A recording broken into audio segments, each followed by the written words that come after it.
जय श्री राम। शांडिल्य कौन थी या शांडिल्य गोत्र की उत्पत्ति कहाँ से हुई?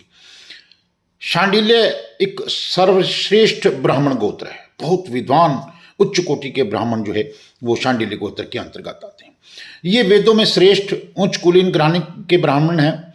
यह गोत्र ब्राह्मणों के 3 मुख्य ऊंचे गोत्रों में से एक है।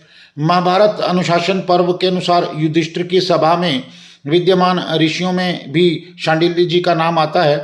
अतः इस संसार के प्रारंभ में सतयुग से ही शांडिल्य ऋषि और अन्य ब्राह्मणों का अस्तित्व कायम है।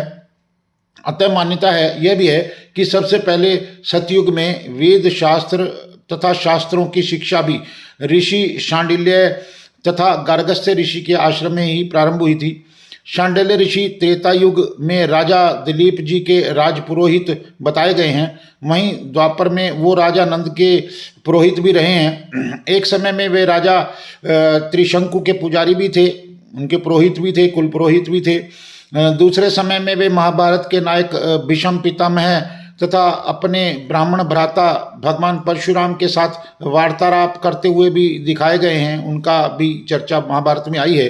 कलयुग के प्रारंभ में वे जन्मेजय के पुत्र शतनीक के पुत्रेष्टि यज्ञ को पूर्ण करते हुए भी दिखाई देते हैं। इसके साथ ही वस्तुतः शांडिल्य एक ऐतिहासिक ब्राह्मण ऋषि हैं, लेकिन कालांतर में उनके नाम से बहुत सी उपाधियां शुरू हुई हैं। जैसे वशिष्ठ जी के विश्वामित्र और व्यास जी के नाम से जो उपाधियां थी, इसी प्रकार शांडिल्य जी के नाम से भी उपाधियां आरंभ हुई हैं। शांडिल्य गोत्र के अंतर्गत दुबे, तिवारी, त्रिपाठी, शर्मा, मिश्रा, गोस्वामी वंश आदि आते हैं। शांडिल्य ऋषि के 12 पुत्र बताए जाते हैं, जिनका प्रभुत्व जो है 12 गांवों पर था, जैसे कि पिंडी, सोगोरा, सरया, श्रीजन, धतुरा, अतरोरा, बगराइच, बलवा, हल्दी, झूंडिया, उनबालिया, लोनापार, कटियारी, लोनापार में लोनाखार, ऐसे ही कानापार, छपरा भी समाहित है।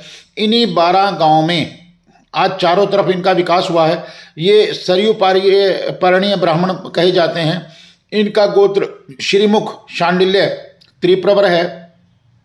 श्रीमुख शांडिल्य में घरानों का प्रचलन है, जिसमें राम घराना, कृष्ण घराना, नाथ जो है, अतः विष्णु घराना, मणि घराना, इन चारों का उदय सोहगोरा गोरखपुर से है, जहां आज भी इन चारों का अस्तित्व कायम है। शांडिल्य नामक आचार्य अन्य शास्त्रों में भी समाहित हैं। हिमाद्री के लक्षण प्रकाश में शांडिल्य को आयुर्वेदाचार्य कहा गया है। इसी प्रकार विभिन्न व्याख्यान ग्रंथों से पता चलता है कि इनके नाम से एक गोह्य सूत्र एवं स्मृति ग्रंथ भी था। तो इसलिए शांडिल्य गोत्र जो है ये ब्राह्मणों का बड़ा एक उच्च गोत्र है। जिस प्रकार से अन्य ऋषियों से गोत्र प्रारंभ हुए हैं, इसी प्रकार शांडिल्य ऋषि भी गोत्रकार हुए हैं और इनके नाम से और इनके बच्चों के नाम से आगे बहुत से गोत्र आरंभ हुए। जय श्री राम।